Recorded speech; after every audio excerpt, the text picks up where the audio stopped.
Hoy hoy hoy! Kumusta na mga ka-turf? December na talaga! Welcome back to another video. And yes, tama nakita nyo, hindi na po to YouTube short like before. Full length na! Para sa last regular upload natin for 2025, pag-uusapan natin ang isang bagay na super close sa puso ng bawat Filipino cinephile.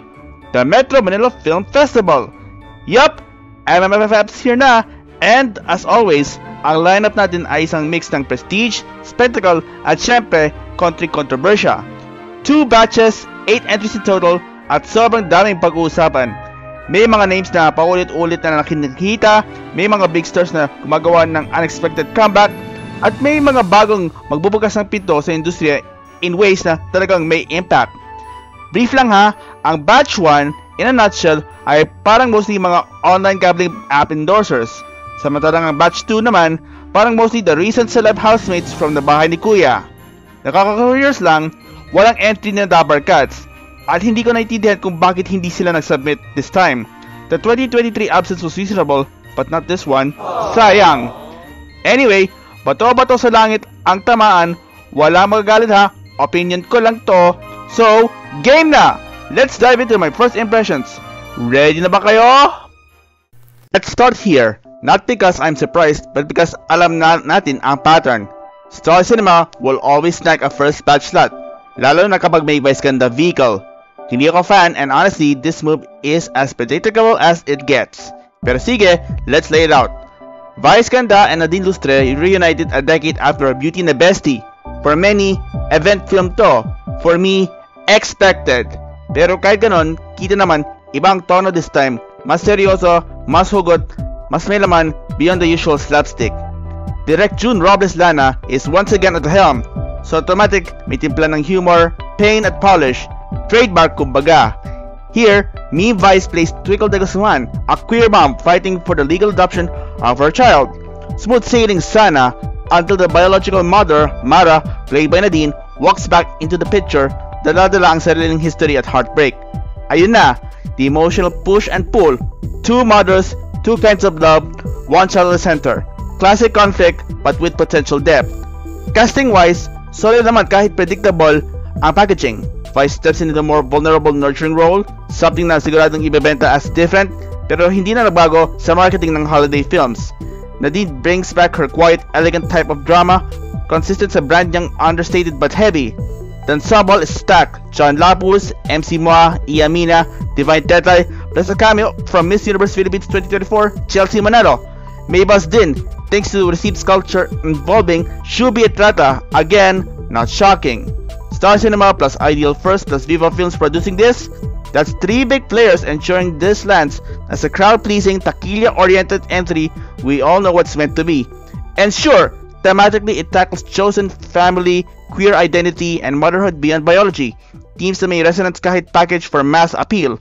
So prepare ka na rin, whether for iyak, tawa, or the inevitable text of your mother figure after the credits. Blockbuster na naman to, because, of course it is. Ito na, ito yung pelikulang pinag-usapan ng lahat ng cinephiles ngayon.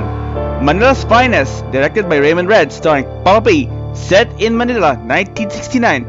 Grabe, description pa lang, ramdam mo na agad ang bigat, ang grit, at ang cinematic power. Si Red pa lang, panalo na. His visual style, gritty, poetic, political, unapologetic. Pag binangga mo yan sa isang period crime drama, nakaakla sa panahon, papunta sa martial law, tapos si Piolo bilang Lieutenant Homer Magtibay, isang pulis na nabibiyak sa pagitan ng prinsipyo at ang bulok na sistema. Diyos ko, this is the kind of Filipino cinema na hindi araw-araw dumarating. Hindi yung polished action flick ng 2000s. Parang Dirty Harry meets Maynila sa mga kuko ng liwanag. Moody, moral at messy. Ang gulo! Look at the supporting cast. Hindi sila nagtitipid. Enrique Hill, Kiko Estrada, Romnick Sarmienta, Joey Marquez, Ariel Rivera, at yes, ang comeback queen, si Rica Peralejo. Kasama rin dito si Mutya, Ashtin Olviga, nagaganap bilang anak na si Agnes. At ito ang kanyang first MMFF entry. And of course, Cedric Juan. Sa mga writers na sina Michiko Yamamoto, Moira Lang, at Serad Sanchez, ang promise ito ay grit at nuance over glamour. Kaya hindi talaga ako mag-get over. This is Piolo's 3rd M-Quest film in a row. Pero ito, Hands down, the boldest, the most ambitious project he's taken in years. Isa rin tong pelikula na gutsy, ang isang pelikulang nagpo-promote ng pagbahalagahan sa police force na nakaset bago ang martial law. Loaded yarn! Pero kung magaling ang pagkagawa, pwede ito maging isang reflection sa morality, duty at legacy, mga tema na malalaming lip lalo na today. Mula sa bala, papuntang broadband, Reconnect feels like the quiet giant of this year's MMFF. At kung may hahataw sa awards night, ito na yon. Bakit? Kasi ramdam ko yung 25-year parallel. Noong 2000, nagulat ang lahat sa taong yaman, a reflective, family-centered drama na hindi maingay pero bumubulusok sa major awards. Ngayon, Reconnect is giving me that exact same vibe. Imagine, isang araw, nag-blackout ang buong mundo sa internet. No wifi, no socials, no online noise. Biglang strip down ang buhay. At doon nagsisimula ang kwento. Hindi to gimmick, this is metaphor, introspection, and humanity rolled into one. They even call it an alternative Christmas film, and rightly so. This isn't your loud commercial entry. This is a meditative kind na dahan-dahan pumapasok sa dibdib. May pagka-philosophical, may lambing, at may resonance. Sabi nga ni Gerald Anderson, the main character, na hindi endorser ng online sugal, when the internet goes down, there are lessons to learn. Kung thesis statement lang, panalo na. Pero ang cast, ito talaga ang pantapat sa awards. Generations colliding on screen. Gloria Diaz, who here almost feels like she's channeling the late Gloria Romero, that same regal softness, quiet power, and the emotional weight that could easily be the heart of the film. Carmina Villarroel and Zoran Legaspi. At ang new wave, Alexa Miro, Kelvin Miranda, Angel Guardian, Andrea Bellantes, Bella Padilla, Charlie Dizon, isang carefully curated ensemble na kayang humatak ng acting kudos and youth relevance at the same time. Tonally, this plays like Tanging Yaman meets Black Mirror, pero walang tech horror or spectacle. Instead, it focuses on rediscovering human connection in a world suddenly unplugged. Tahimik pero makatao, simple pero malalim.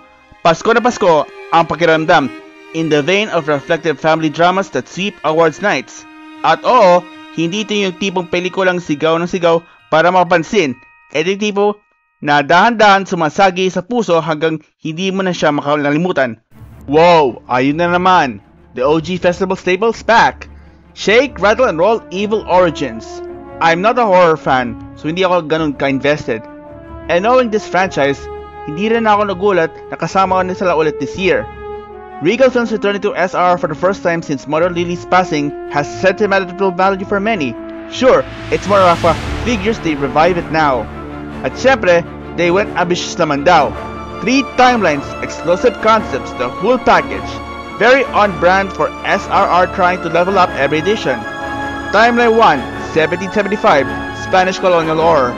Carla Bellana, the patron saint of consumer complaints, plays a prophetic nun in the Spanish era. Very the nun energy, but reimagined locally. Janice de Belen plays Mother Superior. Nandyan si Loisa Dalio, Isabel Ortega, Ashley Ortega, Elijah Alejo, and Aramina. Timeline 2, 2025, Gen Z Chaos. Francette from My Future You last year, J.M. Fiang, Salsa Girl, Modern Masquerade turned Bloody Mess. Very Gen Z horror comedy hybrid. Timeline 3, 2050, Aswang Apocalypse. Richard Gutierrez leading a rebellion. Ivan Alawi as a mysterious character. Sci-fi horror with Aswangs. Manilin jumps over the timeline as Trent Senior is there. Directed by Shugo Praiko, Joey De Guzman, and Ian Loreños, this installment is both tribute and reinvention. Something I can acknowledge even if I'm personally not into the genre. Kung ma-execute nila ng maayos, sure, it could serve as a resurrection of the franchise. But me, I'm not invested, but SRR is SRR always. Wait, can we take a moment? Bar Boys debut pa yan noong 2017 sa pista ng pelikulang Pilipino. 8 years na pala since then. And now, finally, Bar Boys After School is here. And honestly, I'm really intrigued.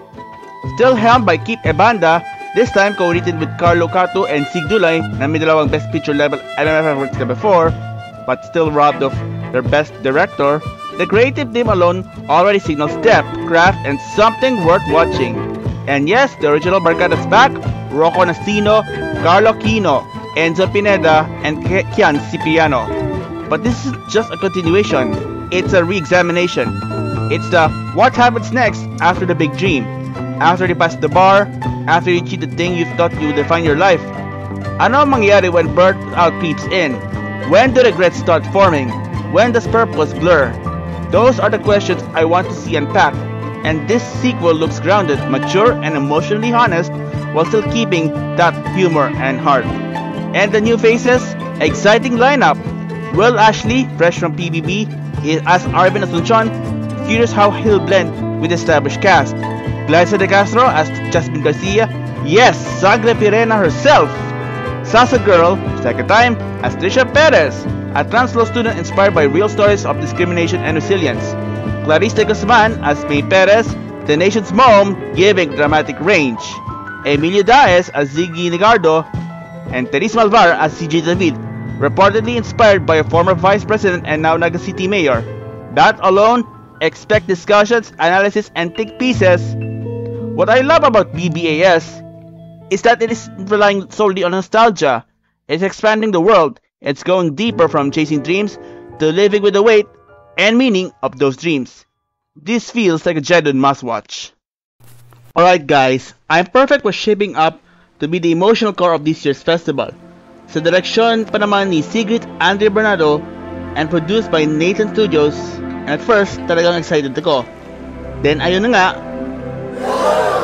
cue the Reddit threads, X, or whatever social media platform you're using. Biglang lumabas ang mga connections, the allegations, the headlines, the film outlet being floated around as a supposed money laundering front, plus the involvement of Sylvia Sanchez being linked by netizens to the ghost flood control issue. And suddenly, ayun na naman tayo sa modern reality. People boycotting a movie not because of the film itself, but because of the real world baggage around it. Sayang! Pero focusing on the film itself, it follows Jessica and Jiro, two adults with Down syndrome, navigating life, love, and loss. On the premise itself, groundbreaking. Sa Pinoy cinema, neurodivergent or differently abled character, yes, including people like me, usually end up as side notes, token characters, or worse, inspiration form. Pero hindi ganon ang I'm Perfect. Here, they're treated as full human beings with joy, flaws, vulnerability, tenderness. Jessica's early death becomes Jiro's emotional journey, revisiting memories and rediscovering the purest form of love, unfiltered, unadorned, real. Surrounding them is a powerhouse cast. Sylvia Sanchez, Janice Belen, second MMFF entry this year, Joey Marquez, also with a second entry, Lorna Tolentino, Tonton Gutierrez, Zaijan Jaramillo, all providing dramatic gravity without overshadowing the leads. Bernardo has always been great at blending lightness with emotional density, but I'm Perfect feels like her most intimate work yet. Inclusive, quietly bold, genuinely transformative, the kind of representation that lives instead of shouts. Kaya nga, ang sakit sabihin, this could have been easily been the festival's emotional highlight, if only the conversation around it didn't get swallowed by real-world controversies. Sayang talaga. Next up, meron tayong tinatawag na Metal Miracle. Love You So Bad, LYSP. Honestly, not super excited dito, pero you cannot ignore the prevailing shifts of Pinoy pop culture. This one's definitely a turning point. Imagine, cast from Bahay ni Kuya sa pinaka-unthinkable edition over the past 20 years. That's already a flex. Pero wait, the unthinkable factor goes deeper. GMA Pictures, Star Cinema, at Regal Entertainment, three studios that used to treat each other like sworn enemies, deemed them for just one film? Grabe, cultural reset alert! Now I know some extreme purists, especially the confused diehards I mentioned in my video last June, might skip this out of loyalty. And I get it, you can do it all alone. Pero for the rest of the crowd, I think this could easily be a clear contender just after CMM. The story itself, Bianca De Vera plays Savannah, a bald college senior figuring out her true identity and love life. Enter the classic love triangle, Dustin Yu, again as LA, the wild campus bad boy, and Will Ashley, again as Vic, the steady achiever, Mr. Perfect. Sounds familiar? Pero reportedly, this one has more nuance, less cliche, more heart. What makes LYSB really stand out isn't just the glossy production, it's the meaning behind the madness. After decades of rivalry, the big three studios finally collaborated. It's like a love story and a metaphor. Unity, collaboration, at syempre, profit through peace. Bongga, kahit hindi ka masyadong hype, I see why it's a film people will notice and watch. Prepare your tissues and maybe legal pads kung meron man. Kasi itong Unmarry You, directed by Jeffrey Jeturian at script ni Chris Martinez, pinagdugtong muli ang certified hugot pairing na sina Angelica Panganiban-Homan at Sonjo Morudo. Ang premise, isang couple na dumadaan sa napakahirap na proseso ng annulment. Not divorce ha, kasi hello, nasa Pilipinas pa rin tayo, ang huling bansa na walang legal recognition ng absolute divorce. Kung minsan, ang stubbornness ng sistema, parang imposible talagang makalusot ka. Zelene, Angelica, at Ivan, Sonjo ay parehong sinusubukan mag-move on habang sinusulit kung saan nagkamali ang relasyon nila. Mature, sharp, deeply human, pero hindi ko masasabi na rom-com fan material to. Si Angelica, grabe, excels sa complex female characters. Funny, strong, pero emotionally vulnerable sa loob. Si Sonjo naman, grounded at introspective. Together, expect ang sakit ng realism. Walang sugarcoat, walang simpleng happy ending. Mas likely pa ang dynamics dahil sa supporting cast. Catherine Bernardo, Eugene Domingo bilang The Lawyer, Solan Yusap, Tom Rodriguez, Angel Aquino, at si Khaled Karen. Drama, wit, personality, pero sa dulo, more than entertainment, ito ay reflection ng legal and emotional realities. Naka-intriga na rin ang story, inspired by real-life experiences ni attorney Joseph Alonzo, handling annulment since the 80s, kaya hindi lang ito emotional, legally grounded din. Produced by Quantum Films at Cynical Films, Unmarry could easily be this generation's modern heartbreak film, a sobering take on love's impermanence sa isang bansa kung saan moving on talaga requires patience, law, at luck. Alright, usapang MMFF predictions tayo, kasi alam kong lahat tayo may bets. Here's my take. When it comes to Taquilla, we initially presume Call Me Mother dominating. Not surprising, as Meme Vice remains the ultimate default MMFF magnet, period. And that comes from someone na hindi na fan ni Meme. Ang strongest competitor dyan, dahil walang EB Double Guts this year, the next best thing has to be LYSB. And a lion's share, 33% of my recent monthly sundry survey respondents think it's so. Pero pagdating sa critical major awards at chance sa manalo ng marami, iba na ang usapan. Feel ko, Recollect ang best shot. Ang kanyang introspective, grounded story about connecting with your past could truly sweep the jury. May ilalim at may puso, ika nga. Sino-sino ang mga pwedeng sumilip at mag-surprise? Ito ang mga dark horses na dapat bantayan. Manila's Finest, malaki ang ambition and craftsmanship dito. Action thriller na may substance. Bar Boys After School for its powerful emotional resonance at maturity. Ready na tayong makita ang next chapter ng OG crew. And Unmarry, kasi ang heartbreak pag ginawa ng tama, laging nananalo ng major awards. #Team Sakit. Survey respondents also think that CMM and SRR Evil Origins are also contenders. Versatility check, ang daming artista na nasa multiple entries. Shoutout kina Janice de Belen, Sasa Girl, and Joey Marquez. In addition to the first PBBCCC housemates like Will, Dustin, and Clarice. Pero siguro, ang pinakamalaking kwento ng MMFF this year, collaboration. This edition feels less like a tapatan and more like a massive showcase of evolving Filipino storytelling. Yung mga studios na dati, pantay saradong territories na yon, they're crossing lines, mixing formulas, at rethinking kung ano ang talaga ang ibig sabihin ng mainstream. Nakita rin ang inclusivity, introspection, nostalgia, at reinvention. For once, the lineup truly feels like a snapshot ng lahat ng pinagdaanan at kinahatungan ng Filipino cinema. Commercial, critical, diverse, and proudly emotional. So, sino ang bet mo? Grabe! 2025 has been quite a ride talaga para sa mundo ng film, sa media, at lalo-lalo sa ating mga hindi tumitigil mag-usap at mag-share ng mga thoughts online. Woo! And with that, the 2025 season comes to an end. This is Timo P. Maraming salamat sa panonood, sa pagbabasa, at sa mga walang sawang suporta ninyo sa independent commentary na ito. Yung tipong may puso at respeto, pero may tabang ding mag-celebrate at mag-critique sa Philippine media, alam nyo na yan! Kita-kits sa 2026! Hanggang sa muli, ingat lagi, keep your eyes on the screen, season's greetings!